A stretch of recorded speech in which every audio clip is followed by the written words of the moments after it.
Om Shanti. Good morning. 2 मार्च 2024 की मुरली। मीठे प्यारे बाबा, हम बच्चों से कह रहे हैं, मीठे बच्चे, यह नॉलेज बिल्कुल शांति की है। इसमें कुछ भी बोलना नहीं है, सिर्फ शांति के सागर बाप को याद करते रहो। बाबा हम बच्चों से प्रश्न पूछ रहे हैं, उन्नति का आधार क्या है? बाप की शिक्षाओं को धारण कब कर सकेंगे? उत्तर है बाबा का, उन्नति का आधार है लव, प्यार। एक बाप से सच्चा प्यार चाहिए। नज़दीक रहते भी यदि उन्नति नहीं होती तो जरूर लव की कमी है। लव हो तो बाप को याद करें। याद करने से सब शिक्षाओं को धारण कर सकते हैं। उन्नति के लिए अपना सच्चा सच्चा चार्ट लिखो। बाबा से कोई भी बात छिपाओ नहीं। आत्म अभिमानी बनते खुद को सुधारते रहो। ओम शांति। बच्चे अपने को आत्मा समझकर बैठो और बाप को याद करो। बाबा पूछते हैं, जब भी कहाँ सभा में भाषण करते हो तो घड़ी घड़ी यह पूछते हो कि तुम अपने को आत्मा समझते हो या देह? अपने को आत्मा समझकर यहाँ बैठो। आत्मा ही पुनर्जन्म में आती है। अपने को आत्मा समझ परम पिता परमात्मा को याद करो। बाप को याद करने से ही तुम्हारे विकर्म विनाश होंगे। इसको योग अग्नि कहा जाता है। निराकार बाप निराकारी बच्चों को कहते हैं, मुझे याद करने से तुम्हारे पाप कट जाएंगे और तुम पावन बन जाएंगे। फिर तुम मुक्ति, जीवन मुक्ति को पाएंगे। सभी को मुक्ति के बाद जीवन मुक्ति में आना है जरूर। तो घड़ी घड़ी यह कहना पड़े कि अपने को आत्मा निश्चय करके बैठो। भाइयों और बहनों, अपने को आत्मा समझ बैठो और बाप को याद करो। यह फरमान बाप ने ही दिया है। यह है याद की यात्रा। बाप कहते हैं, मेरे साथ बुद्धि का योग लगाओ तो तुम्हारे जन्म जन्मांतर के पाप भस्म हो जाएंगे। यह घड़ी घड़ी तुम याद कराएंगे, समझाएंगे, तब समझेंगे कि आत्मा अविनाशी है, देह विनाशी है। अविनाशी आत्मा ही विनाशी देह धारण कर पार्ट बजाए एक शरीर छोड़ फिर दूसरा लेती है। आत्मा का स्वधर्म तो शांति है। वह अपने स्वधर्म को भी नहीं जानते हैं। अब बाप कहते हैं, मुझे याद करो तो विकर्म विनाश होंगे। मूल बात यह है, पहले पहले तुम बच्चों को यही मेहनत करनी है। बेहद का बाप आत्माओं को कहते हैं, इसमें कोई शास्त्र उठाने की दरकार नहीं। तुम गीता का मिसाल देते हो तो भी कहते हैं, तुम सिर्फ गीता उठाते हो, वेदों का नाम क्यों नहीं लेते हो? बाबा ने कहा, उनसे पूछो वेद किस धर्म का शास्त्र है? कहते हैं आर्य धर्म का। आर्य किसको कहते हैं? हिंदू धर्म तो है नहीं। आदि सनातन तो है ही देवी देवता धर्म। फिर आर्य कौन सा धर्म है? आर्य तो आर्य समाजियों का धर्म होगा। आर्य धर्म तो नाम ही नहीं है। आर्य धर्म किसने स्थापन किया? तुमको वास्तव में गीता को भी नहीं उठाना है। पहली बात है, अपने को आत्मा समझ बाप को याद करो तो सतो प्रधान बन जाएंगे। इस समय सब है तमो प्रधान। पहले पहले तो बाप का ही परिचय देना है। महिमा भी बाप की करनी है। यह भी तुम तब कह सकेंगे जब तुम खुद बाप को याद करते होंगे। इस बात की बच्चों में कमजोरी है। बाबा हमेशा कहते हैं, याद की यात्रा का चार्ट रखो। दिल से हर एक पूछे, हम कहाँ तक याद करते हैं। तुम बच्चों के दिल में अथाह खुशी रहनी चाहिए। तुमको अंदरूनी खुशी होगी तो दूसरों को भी समझाने का असर होगा। पहली मूल बात यही कहना है कि भाइयों और बहनों, अपने को आत्मा समझो। ऐसे और कोई सत्संग में नहीं कहेंगे। वास्तव में सत्संग कोई है नहीं। सत्य का संग एक ही है, बाकी है कुसंग। यहाँ है बिल्कुल नई बात। वेदों से तो कोई धर्म स्थापन हुआ ही नहीं है, तो हम वेदों को क्यों उठाएं? कोई में भी यह नॉलेज है नहीं। खुद ही कहते हैं नेति नेति, अर्थात हम नहीं जानते हैं, तो नास्तिक हुए ना। अब आप स्वयं कहते हैं आस्तिक बनो, अपने को आत्मा समझो। यह बातें गीता में कुछ है, वेदों में है नहीं। वेद उपनिषद तो ढेर है। अब वह किस धर्म का शास्त्र है? मनुष्य तो अपनी बातें करते हैं, तुमको किसका भी सुनना नहीं है। बाप तो सहज समझाते हैं, अपने को आत्मा समझ, बाप को याद करो तो पावन बन जाएंगे। इसलिए वर्ल्ड की हिस्ट्री ज्योग्राफी को जानना है। तुम्हारा यह त्रिमूर्ति गोला है मुख्य, इनमें सब धर्म आ जाते हैं। पहले पहले है देवी देवता धर्म। बाबा ने कहा है त्रिमूर्ति गोला बड़ा बड़ा बनाकर दिल्ली के मुख्य स्थान पर, जहां आना जाना बहुत हो, वहां लगा दो। 3 सीट पर हो। सीढ़ी में तो और धर्मों का नहीं आता है। मुख्य यह 2 चित्र है, समझाना ही इस पर है। पहले है बाप का परिचय, बाप से ही वर्षा मिलता है। इस बात का निश्चय कराने बिगर तुम्हारा कुछ भी कोई समझ नहीं सकेगा।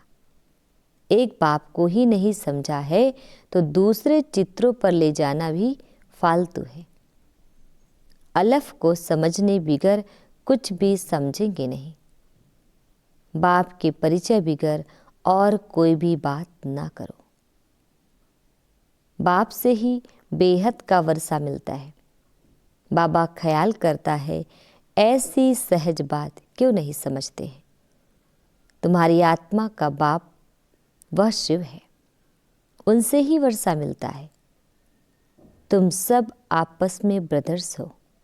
जब इस बात को भूलते हो तब तमो प्रधान बन जाते हो। अब बाप को याद करो तो सतो प्रधान बन जाएंगे। मूल बात है ही रचयिता और रचना को जानना। कोई भी जानते नहीं, ऋषि मुनि भी जानते नहीं थे। तो पहले बाप का परिचय दे, सबको आस्तिक बनना है।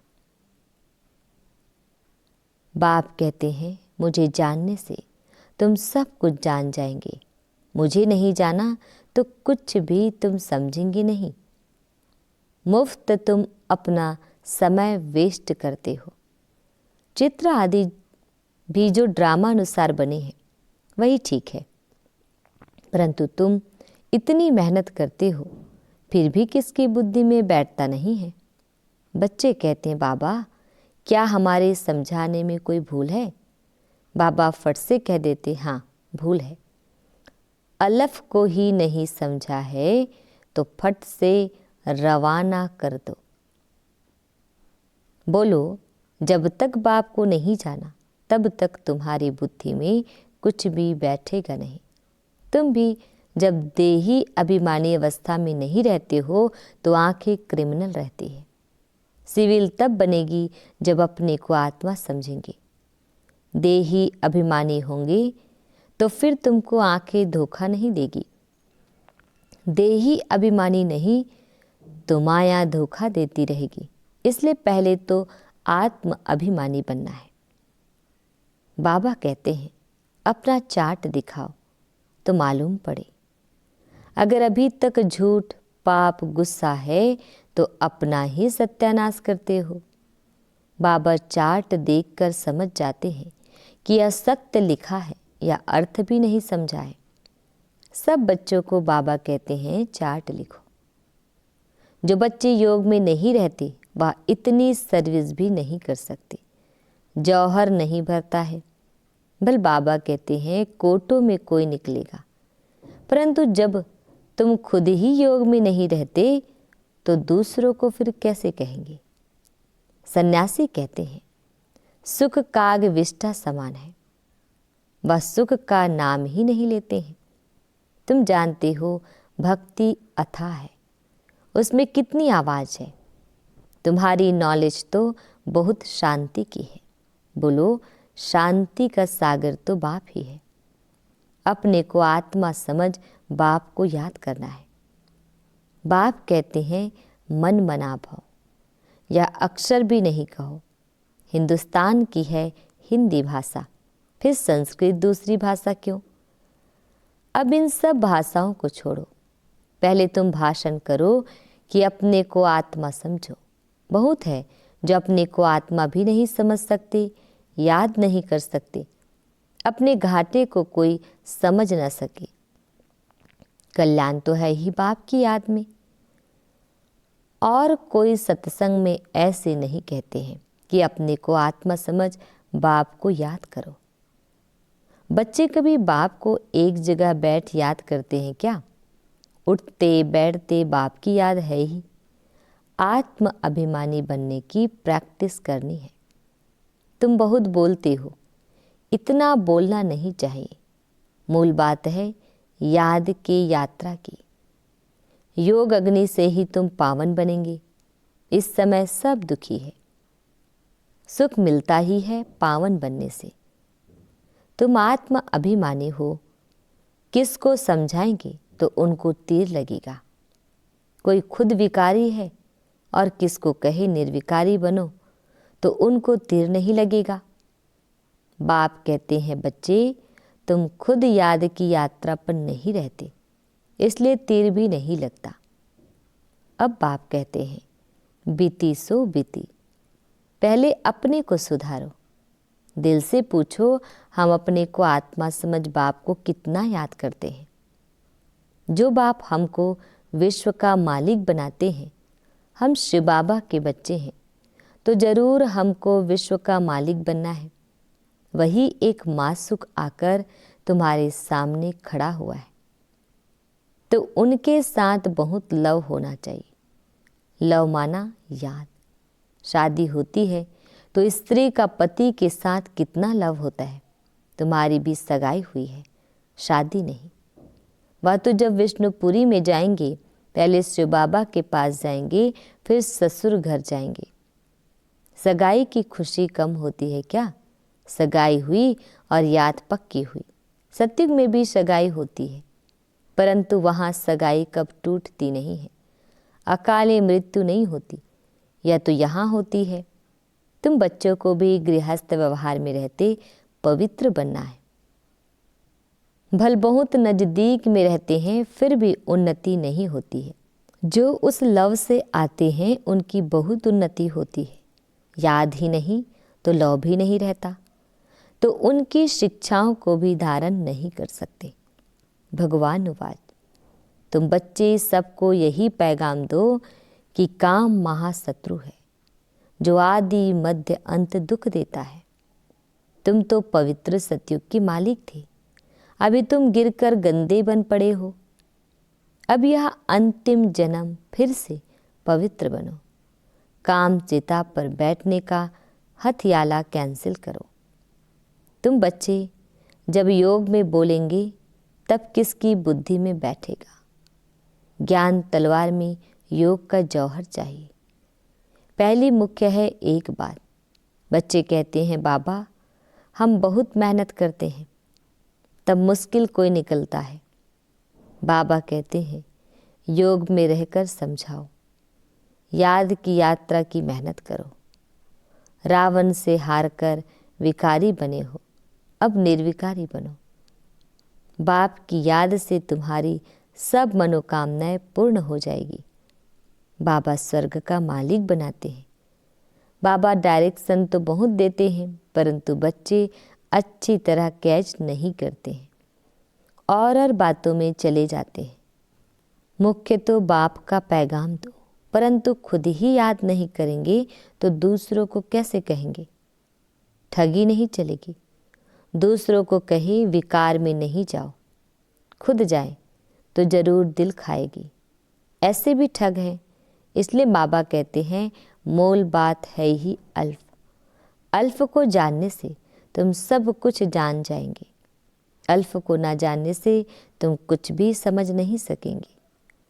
अच्छा मीठे प्यारे बाबा, हम बच्चों को विश कर रहे हैं मीठे मीठे शिकिल दे। बच्चों प्रति माता पिता बाप दादा का याद प्यार और गुड मॉर्निंग। रूहानी बाप की रूहानी बच्चों को नमस्ते। हम रूहानी बच्चों की रूहानी माता पिता बाप दादाजी को याद प्यार गुड मॉर्निंग और नमस्ते नमस्ते नमस्ते। शुक्रिया मीठे प्यारे बाबा, आपका लाख लाख शुक्रिया। आज हम बच्चों को धारण करना है। फर्स्ट पॉइंट है अंदरूनी बाप के याद की खुशी में रहकर फिर दूसरों को बाप का परिचय देना है। सबको एक बाप की महिमा सुनानी है। सेकंड पॉइंट है आत्म अभिमानी बनने की बहुत प्रैक्टिस करनी है। बहुत बोलना नहीं है। बीती सो बीती कर पहले स्वयं को सुधारना है। याद की यात्रा का सच्चा चार्ट रखना है। बाबा हम बच्चों को वरदान दे रहे हैं ब्राह्मण जीवन में वैरायटी अनुभूतियों द्वारा रमणीकता का अनुभव करने वाले संपन्न आत्मा भाव। डिटेल है जीवन में हर मनुष्य आत्मा की पसंदी वैरायटी है। तो सारे दिन में भिन्न भिन्न संबंध भिन्न भिन्न स्वरूप का वैरायटी अनुभव करो तो बहुत रमणीक जीवन का अनुभव करेंगे। ब्राह्मण जीवन भगवान से सर्व संबंध अनुभव करने वाली संपन्न जीवन है। इसलिए एक भी संबंध की कमी नहीं करना। अगर कोई छोटा या हल्का आत्मा का संबंध मिक्स हो गया तो सर्व शब्द समाप्त हो जाएगा। जहाँ सर्व है वहाँ ही संपन्नता है। इसलिए सर्व संबंधों से स्मृति स्वरूप बनो। स्लोगन बाप समान अव्यक्त रूपधारी बन। प्रकृति के हर दृश्य को देखो तो हलचल में नहीं आएंगे। ओम शांति।